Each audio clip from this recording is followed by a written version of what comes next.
ॐ सहना भवतु सहनौ भुनक्तु सह वीर्यं करवावहै तेजस्विनावधीतमस्तु मा विद्विषावहै। ॐ शान्ति शान्ति शान्तिः।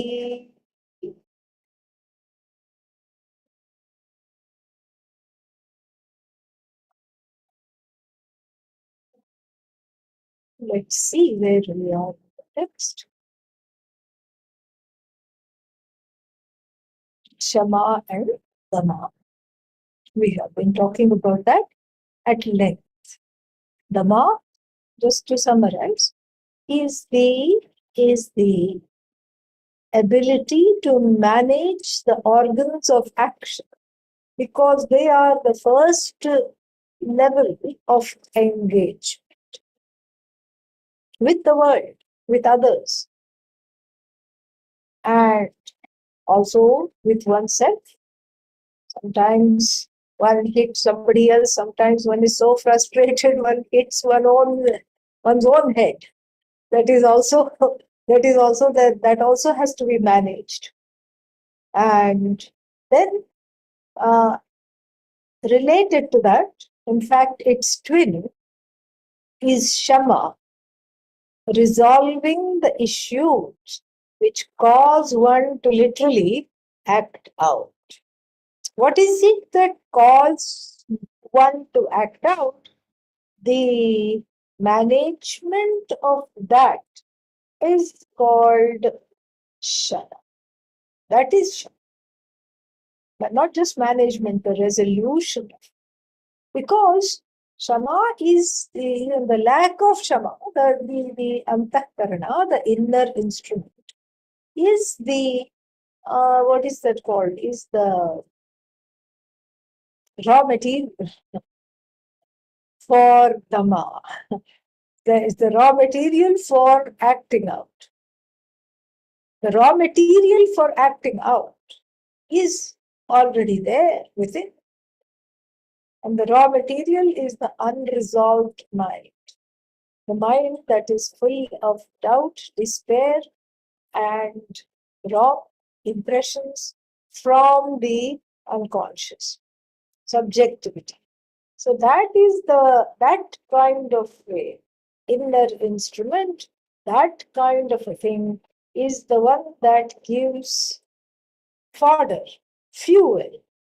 And what kind of a fuel? Fuel for the organs of action to retaliate against real or perceived threats, hurts, and other such situations. So therefore, there are two ways of going about it.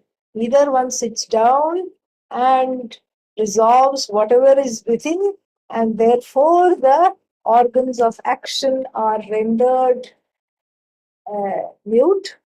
They don't retaliate because the ingredients, whatever is making them retaliate, are taken care of. Or the second possibility is that you work on Dhamma first. You work on just keeping the hands and legs to oneself. You work on keeping the hands and legs to oneself. And then what happens as a result?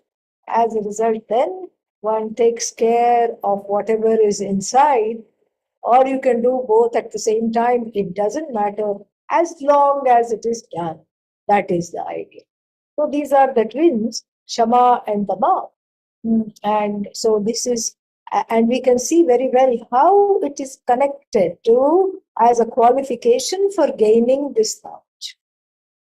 Gaining this knowledge is impossible as long as there are pet peeves and beliefs and very strong orientations, opposite orientations to what the teaching is all about. The teaching is telling you you are already free, whole, and you are of the nature of God. And then what is the mind and the heart saying? The mind and the heart are giving so many reasons why not to believe this. Why not to understand this? And so there is always a skirmish. So even if one has the best teacher in the whole world, still, even if Lord Dakshinamurti came and taught directly, still there are these leftover uh, residues of opposite tendencies that do not allow this knowledge to take place, that do not allow this knowledge to have a hold in the heart. So, Shama and Dama is freeing the heart, a little bit of an inner housekeeping, dusting the cobwebs and the little dust bunnies that are there, clearing it out to make room for this knowledge. There is an ancient story that is told about a very wealthy man that had 3 sons. And he became rich because he had a cloth, fabric business. And so he had looms and cotton and everything, and that's how he made his money. But he was a little concerned about his children. And the wife thought that all their wealth and the business had to go to the eldest fellow, because that's where that's the one that was the wife's favorite. The mother loved the eldest son beyond words. And she said, "Oh, he is the best one to inherit this business."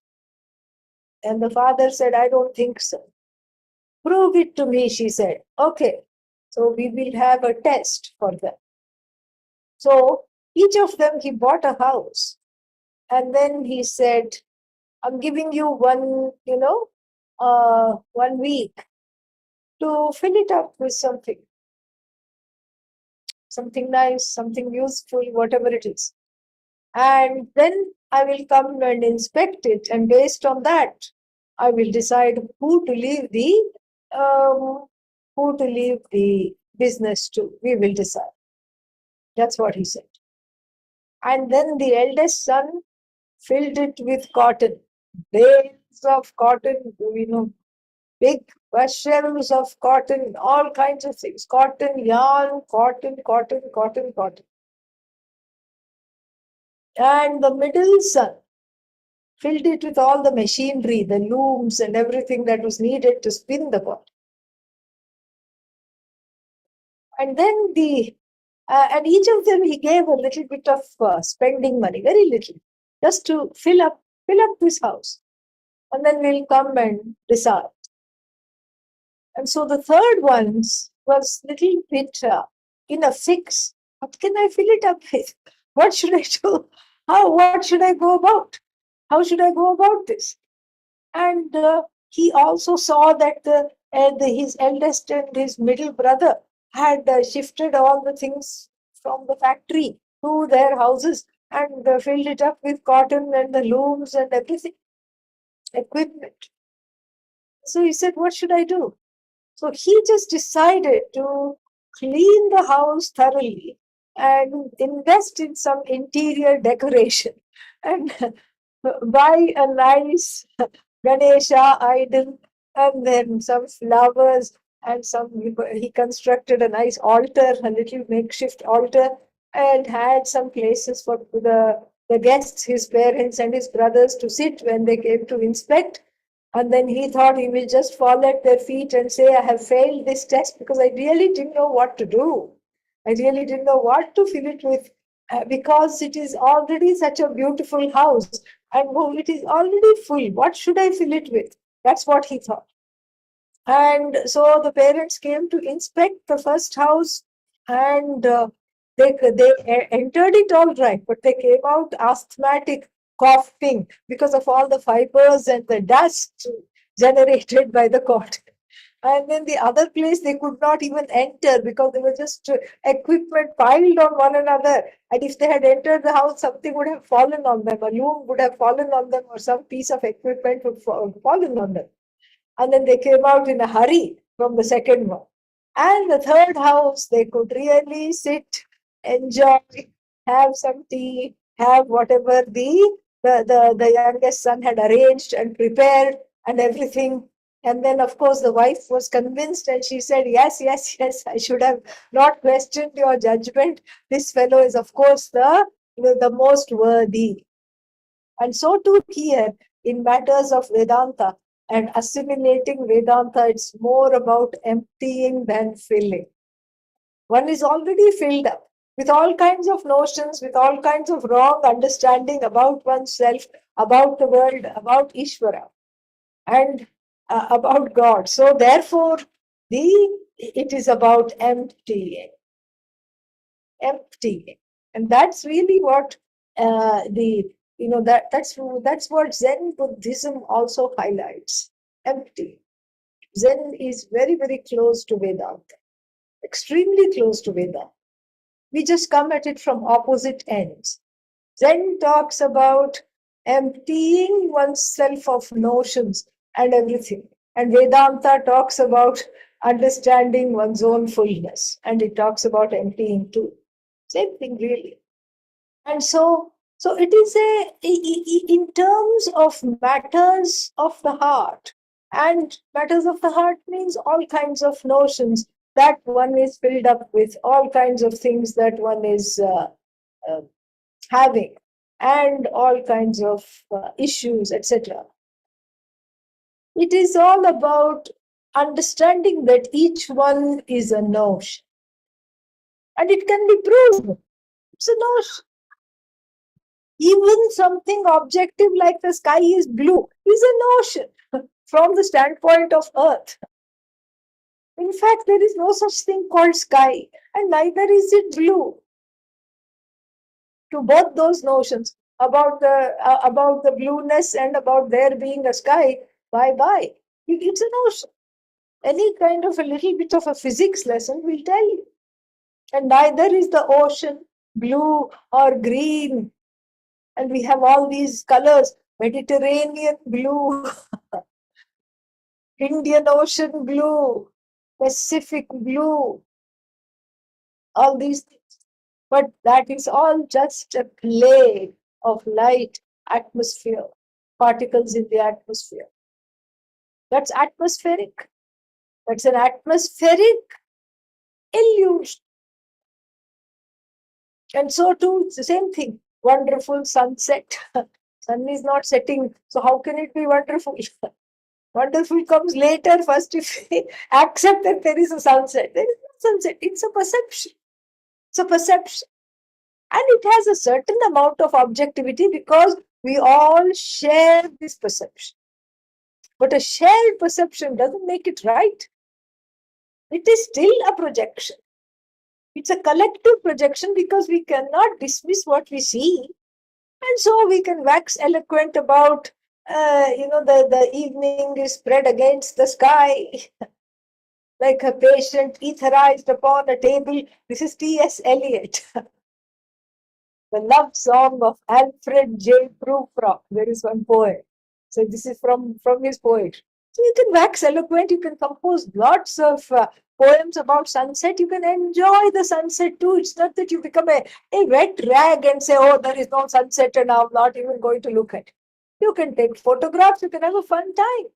But it is fun only and precisely because you know the truth of it.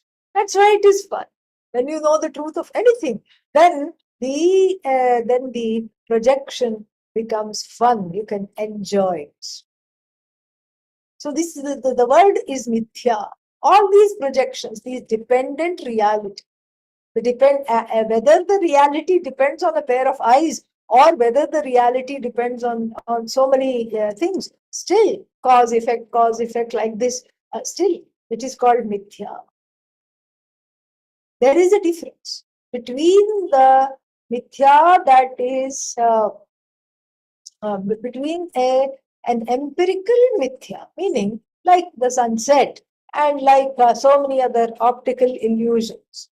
Moon rise, another optical illusion. Moon rise, sunset, blue sky, blue water, all these things. These are all certain kind of a clay. And so this is called mithya. And then this is again, a shared empirical reality. And similarly, like that, we can extend the definition of mithya to all the objects that one sees. Anything that one sees, you can see that it is mithya. Pot, mithya. Why? Because it depends on clay. Clay also mithya because it depends on molecules, particles, whatnot.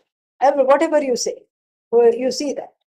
Cotton mithya, fabric mithya, and what is yarn mithya, cotton mithya, molecules mithya. Then it all ends up in Brahman, consciousness, the single, non-dual source of everything in the universe. This is what it is. So this is mithya. This has to be understood. And this has to be understood as that mithya, that what has to be understood, that this mithya is emanating from, as it were, is sustained by, and it resolves into that single non-dual causeless cause. And as though cause, that consciousness that's lending its presence to so many names and forms without being any one of them, that is what it's ending up in. This cannot be proven like science proves so many things. This is proven because this is in keeping with the human quest to be one with everything. That is the proof. The proof is in seeing this through a consistent understanding of the teachings. So moksha, freedom, liberation, nirvana, whatever you want to call it, is in understanding that this mithya is dependent upon something that is not mithya. That is really what liberation is. And that which is dependent upon is you as the conscious being. That consciousness, which is all knowledge, which is never ending, all knowledge, sentient presence. That is what it is, and that is what you are. And so we have lot of teaching tools to impart this vision. In order to impart this vision, we have a lot of various kinds of tools. We have pedagogies, and just like the pot, clay, etc., gold and ornament, to show that everything is just one. We have all these pedagogies. This is not a problem. This can be taught very easily. Oh, but it seems the hardest thing in the whole world. What is Satyam? What is Mithya? We don't know. This is very hard. It is hard because of the presence of another kind of a Mithya lurking. And this lurking Mithya is called Mithya within Mithya. There is already a Mithya. And then I have my own projections on top of the world, which is itself a projection. That is why it becomes difficult to see the world as a projection, because on top of the world, which is itself a projection, I have my own personal projections. This is good, this is bad, this person is an idiot. And there is all these things. So these are all the projections. And because of this, I have mithya within mithya. The Sanskrit word is pratibhasika. Pratibhasikam. And so because of this pratibhasikam, that is what makes the understanding that everything else is a projection difficult.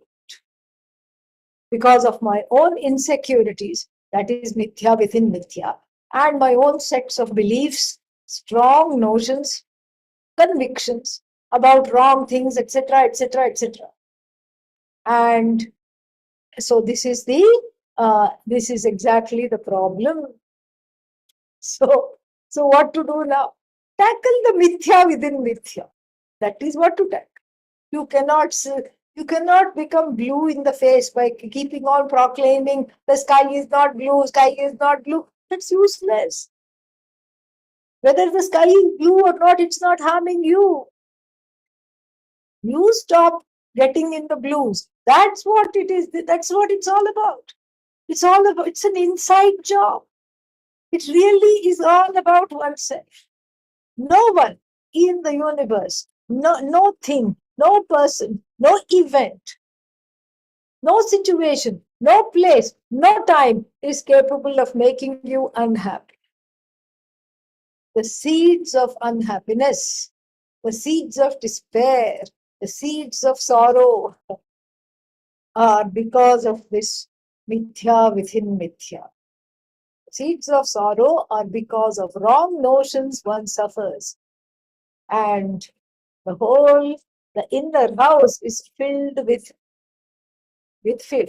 off-gassing materials of wrong notions or dangerous beliefs piled upon one another, precariously balanced, like the first two sons in the story. Therefore, it's all about emptying. Tools for emptying are called Shama and Dama. One is the effect of these notions in the form of reactivity of the organs of action, and the one is tackling the notions themselves and allowing the heart to be emptied of these notions so that it can understand that it is already full, contented, whole. And that is what Shama and Dama. Further, some more qualifications are given. Let us look at them. Let me share the text.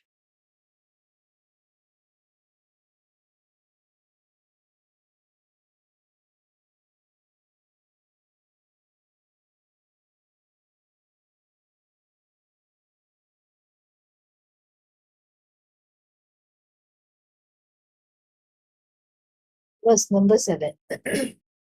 विषयेभ्यः परावृत्तिः परमोपद्रतिर्हि सा विषयेभ्यः परावृत्तिः परमोपरतिर्हि सा सहनं सर्वदुःखानां तितिक्षा सा शुभा मता सहनं सर्वदुःखानां तितिक्षा सा शुभा mata. Two more qualifications are discussed here. What are they? One is called Uparati. Uparati. And here it is Moparatihi. It is all mixed in with the Sandhi. It is Parama Uparatihi Sa. So it is hard to see it, but it is Uparati. We'll see what that is. And then the second one is called Titiksha. Uparati and Titiksha. Okay. So, Vishayebhyaha means from, let's look at the translation and then we can discuss this a little more. Vishayebhyaha. Vishaya means from the objects. What kind of objects? Objects which are addictive. That's what it is. Not objects to which you have, about which you can be objective. That's not what we are talking about. Objects which fuel the subjectivity within. Objects which are objects of love, dysfunctional love, and objects which are objects of hatred, which is again the opposite of love, but again a strong notion attached to it. Objects which make one annoyed, objects which irritate, objects which give a reaction, a strong reaction, either positive or negative, doesn't matter. So from those objects, paravrittihi means making a U-turn, coming back from those objects, leaving those objects on the side of the road and turning away.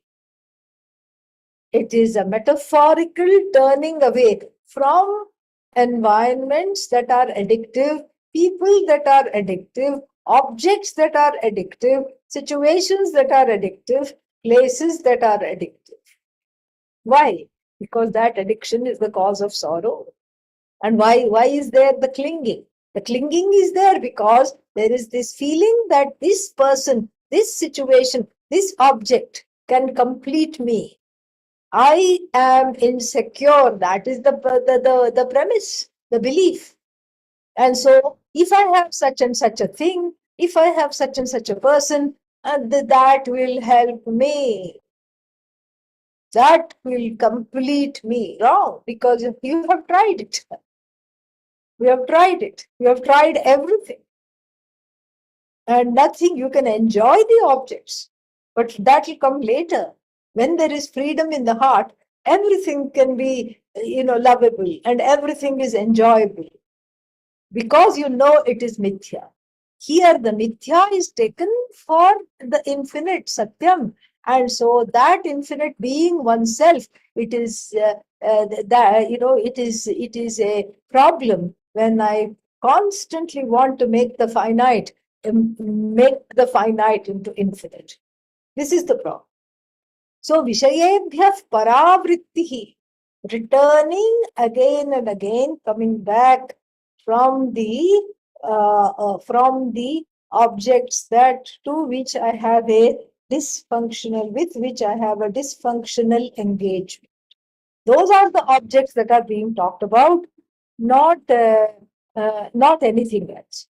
Parama means of the best kind, of the highest kind.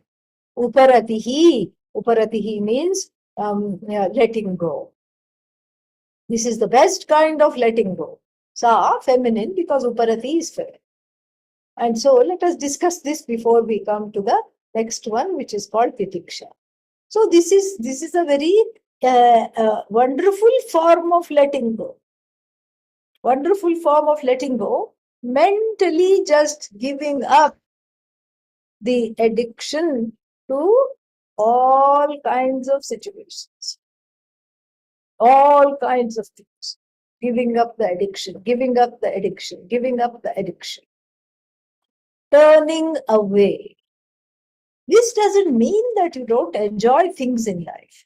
This means that one has the intellectual honesty to know which are the situations, which are the things, who are the people that bring out a kind of a frenetic anxiety in me, that I'm not able to survive. I cannot handle it. I cannot be without them. This is not the thing. Because that's not true. That's not true. Pujya Swamiji, my teacher, used to tell a very interesting story. Unfortunately, a grandma lost her life partner. Grandpa went ahead before her. Grandma was still there in the world.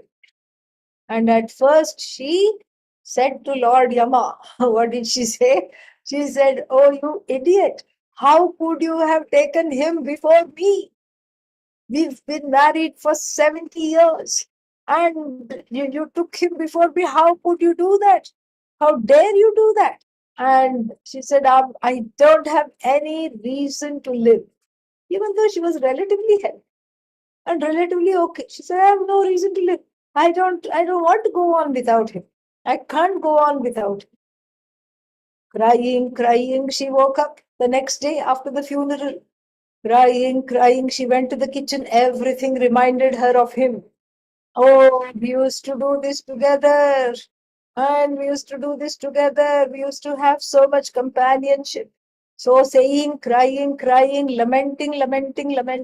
She went to the kitchen, lamenting about how he liked his coffee. She put the milk on the stove, lamenting. She heated up the water, lamenting. She made the coffee, lamenting. She had the coffee, lamenting. She went for her walk, lamenting. She cooked the lunch. So it continued. Nothing comes to an end. Nothing comes to an end. And so it continued. It's like This is exactly what this belief is. The belief is that, I cannot live without X or Y or Z, and X, Y, Z can be an object, a person, a situation, whatever it is. But one can and one does. And recognizing this before one is driven to a point of needing to live without it is a very healthy way of going about life, a very, very healthy way. And this is called uparati, a mini renunciation. So one can be one can become a what is that? One can become a baby swami with it. One practices becoming a baby swami. And so then, the one small girl asked me, why is your name Swamini? Are you a mini Swami? And that's what she asked me. And so, like this, one can be a mini Swami. A small Swami is cultivated in the heart. The one that says, how beautiful. Please have it, touch it. No, I don't need to touch it. I can enjoy it from afar. I can enjoy it. Afar means a little space, a little bit of space. I can enjoy things when there is a little bit of space. When that enjoyment turns into wanting, then what happens? One is left wanting. The wanting person is a projection. The wanting person, that I am a wanting person, is a mithya within mithya. It's a belief. There is no such wanting person at all. Because if the wanting person belief is true, if that notion is true, then you will be wanting in sleep. You're not non-wanting in sleep.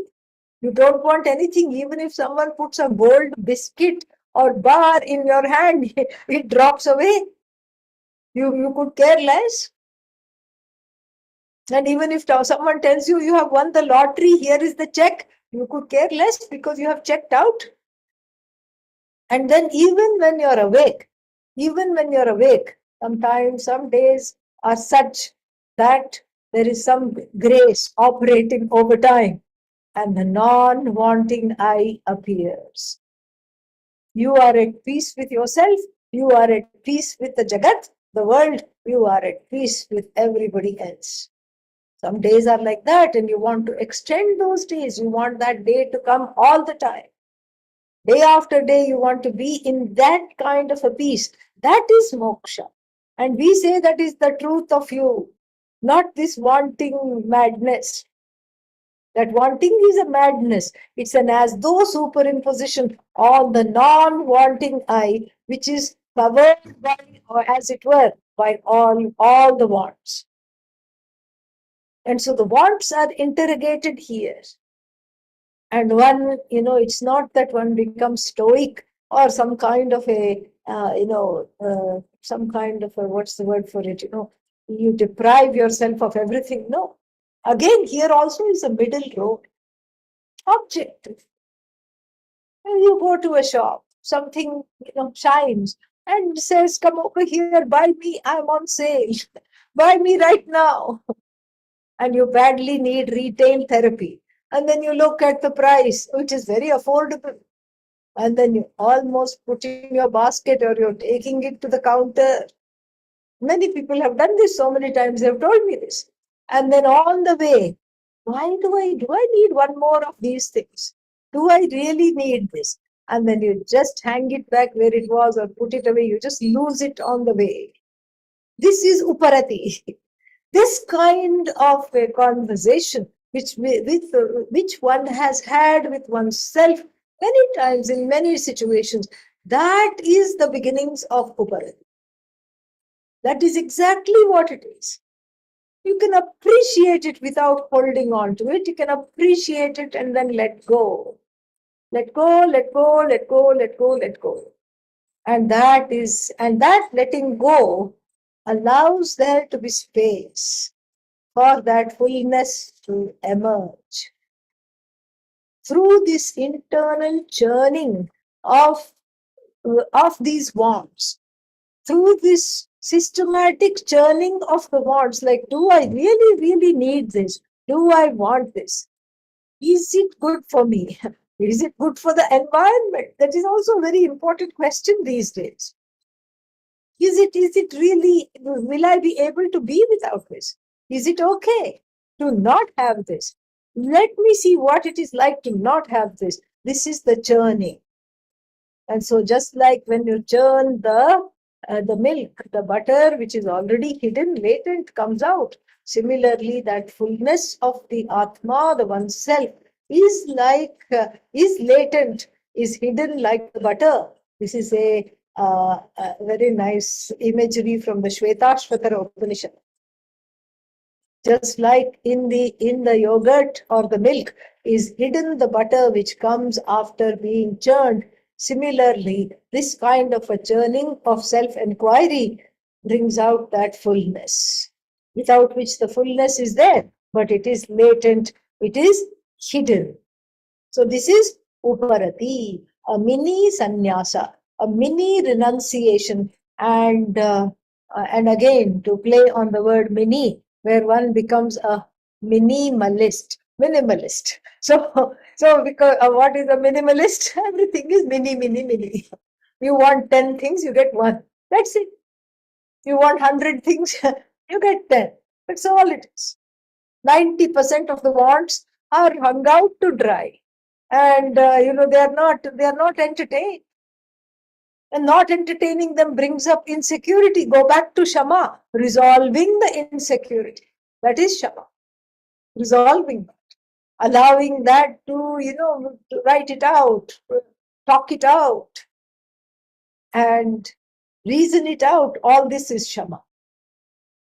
So everything is connected. All of them are connected. All these qualifications are connected. Further, let us see the next one. This is called Titiksha. This again, Sahanam Sarva Dukkhana. Sahanam means the ability to put up with. Sarva Dukkhana, all kinds of difficulties, challenges, challenging situations. Sa Titiksha. That one is called Titiksha. Shubha Mata. Shubha Mata means this is an auspicious Titiksha. Titiksha will see forbearance. So the auspicious forbearance means being able to put up with all kinds of difficulties, mental, emotional, physical. For what? Why will I do this? Why will I put up with all kinds of difficulties? For the sake of these teachings. For the sake of these teachings, putting up with the difficulties. Because this is not about becoming a doormat. Yes, beat me up on this side, beat me up on this side, and I'm putting up with all difficulties. No. This has to be understood properly. It is a contextual definition. Putting up with difficulties means within a certain context. And when does a person put up with the difficulties? When the difficulties cannot be removed. That's when the person puts up with difficulties. This is something to understand. If you can change your situation, you don't have to put up with difficulties. It is very, very cold, but you have a thermostat at home, you have a heating system at home. Nobody is saying you have to sit and tremble all the time. Naturally, you will put on the heat. This is the Titiksha is operational when the heating system has broken down and there is time for the repair person to come. That is when you have to learn to be cheerful in the face of difficulties, because there's not a thing you can do about it. You have already done whatever you can and you are waiting for the repair person. In fact, you could even go to a friend's house, but you are waiting for the repair person who is on the way. We don't know when they will come. They will come any time within the next hour. So this is something you have to put up with. Same thing with the air conditioning breaking down, etc., etc., etc.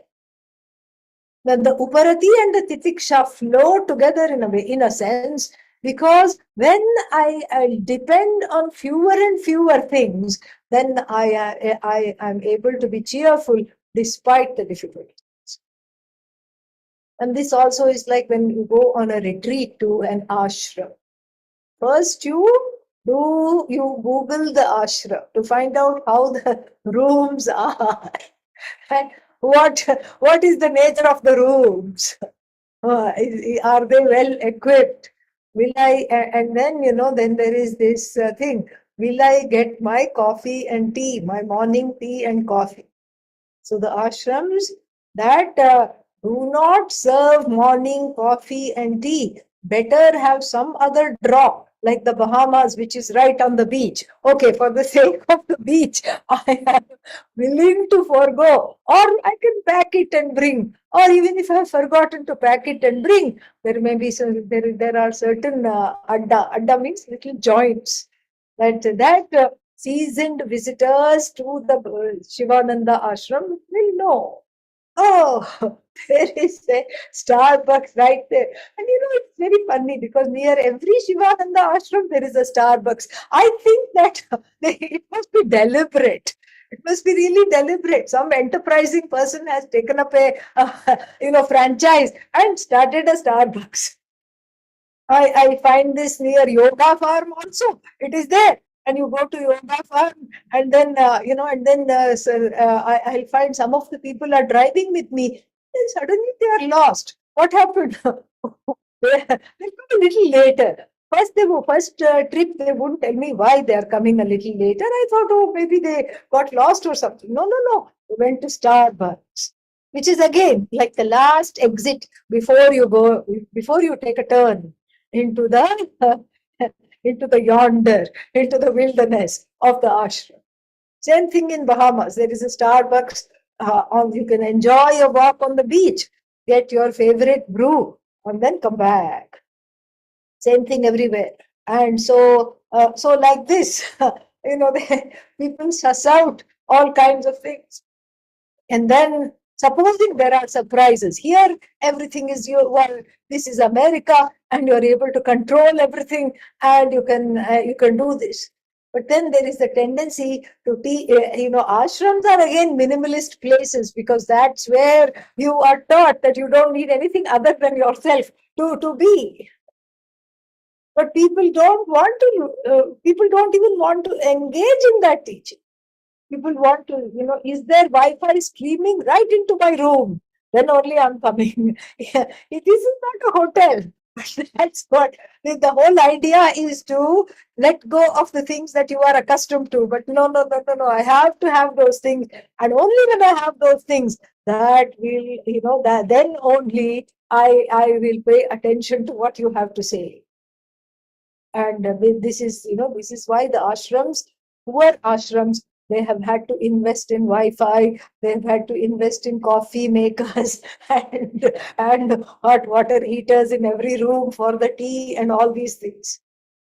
Because then only the people will be ready to sit and listen. Okay, whatever it takes, we say. Whatever it takes. That's why if you come to our ashrams, there will be not 3, but 5 or 6 even meals a day. So there are 3 meals, of course, that is there. And then there is something with the morning tea. And then there is something served with the afternoon tea. And then all day long, there is freely flowing rivers of coffee and tea, along with fruits and snacks that are permanently kept there. Whoever wants can go at any time and take whatever they want. And so then the fact that Vedanta still works, gives us heart to continue these kinds of things. Because despite this, people still work, because there are some creature comforts. If we are okay indulging a few creature comforts, that is okay. That is fine. No problem. But when the creature comforts becomes some other kind of a creature, like a Frankensteinian, it takes on Frankenstein proportions. This is very, very difficult. Very, very difficult. So titiksha, a very important qualification, means making do with what there is in order to allow the knowledge to come in. And this is for both individual situations and also for group situations. Individual situations we have talked about. One day something is not there, just as you like. Your favorite food is not there. You say, doesn't matter, I have come here primarily for the teachings. One day I can forego something if there is something that is served which I do not like for a meal. I can just fast, or I can eat some other things on the side. I don't have to have the main dish. So this is the individual situation. Then titiksha is also operational at the collective situation. Collective situation means you go in the lecture hall in the ashram, and then what happens? The place where you were sitting, somebody else has already taken. And then what? You are a little late because you were having a cup of coffee just before the class. So you were outside and you're a little late. And then what? Then one is chafing. This was my favorite seat, right next to the heat register, right next to the fan, right next to the right next to the AC vent. This is how dare this person, and who is this person? This person cannot even understand V for Vedanta. I know them. They're always gossiping. They don't know anything. I should be sitting there, not them. What are you going to do? You can't unseat them. The opening prayer has already started, and the decorum demands that you just settle down in whatever seat that you can get.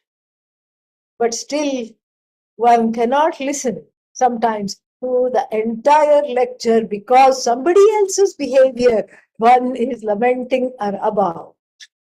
One is lamenting about somebody else's behavior so much that that even the Mahavakya, the vision that you are the whole, is just missed. It goes above the head like an airplane. Noisy, all right, but you don't know what was said. And so titiksha means being in the present. Being in the present and having the forbearance, having the ability to rise above the difficulties in the form of things that you wanted but you cannot get right now, in the form of people that irritate you or annoy you, in the form of other situations that cannot be altered. You put up with the difficulties to grow, and because adversity builds character. So here, that is what it is. You go through adverse situations without necessarily trying to alter them all the time. It's like it's an uphill battle. It's like rolling a boulder up the mountain. It's not going to be anything. It's like the task of this ancient character in the Greek mythology called Prometheus. And his task was to roll up a big boulder up all night. He would take to climb up the mountain with the boulder, only to have it roll out the other side in 2 minutes. His 10-hour task was gone in 2 minutes. It is futile. It is futile trying to change situations, trying to change people that are not changeable. If a situation is changeable, change it. But if you cannot change it, one learns to bear with it cheerfully. Bear with it not while lamenting about it all the time. Oh, this person took my seat. Oh, this person took my seat. Oh, no. Neither lamenting about it loudly nor chafing inside. One is on a big kind of a what should I say? Big kind of a trip inside. So this is Vitiksha, and the author describes it as a very auspicious development in one's growth. Vitiksha sa shubha. And we have a similar definition in the Viveka Chudamani, another very exalted text in Vedanta.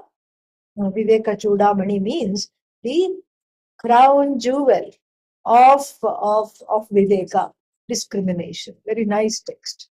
And there it says, Sahanam sarva dukkhanam apratikara purvakam chinta vilaparhitam satitiksha nigadyate.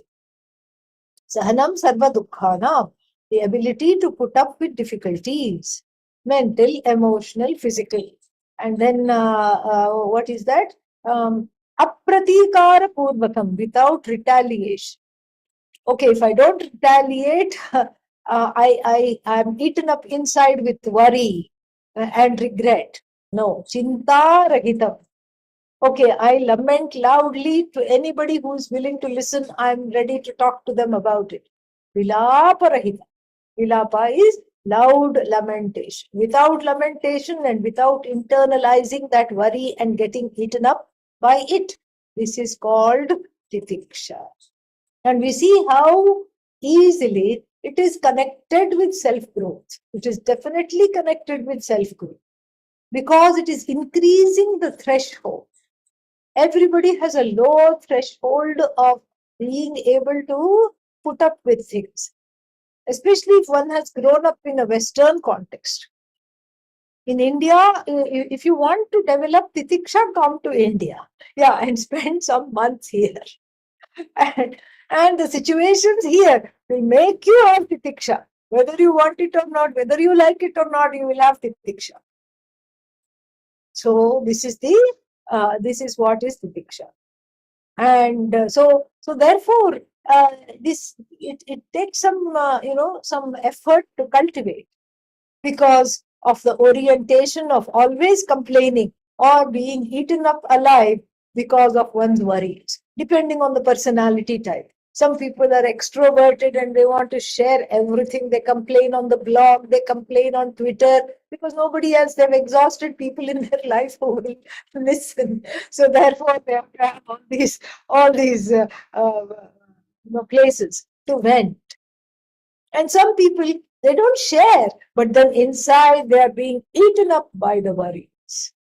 And so increasing the threshold for physical and emotional pain, because there will be painful situations in life, that is what is called titiksha. And then we'll end here. I have a plane to catch, not immediately, but I have to pack and do certain things. So 7 minutes early. All right. So 5th, 6th, and 7th, there are certain programs. In the evening, I think 6 o'clock, what is 6 o'clock or 7 o'clock evening time on the 5th and 6th, 6 o'clock, on the 7th, 7 o'clock. And then so you please look at the website, and then you will see it will be on this classroom only. So you can come to the classroom and enjoy the Washington DC lectures. Om Purnamadah Purnamidam Purnat Purnamudachyate Purnasya Purnamadaya Purnamevavashishyate. Om Shanti Shanti Shanti. Harihi Om Shri Guru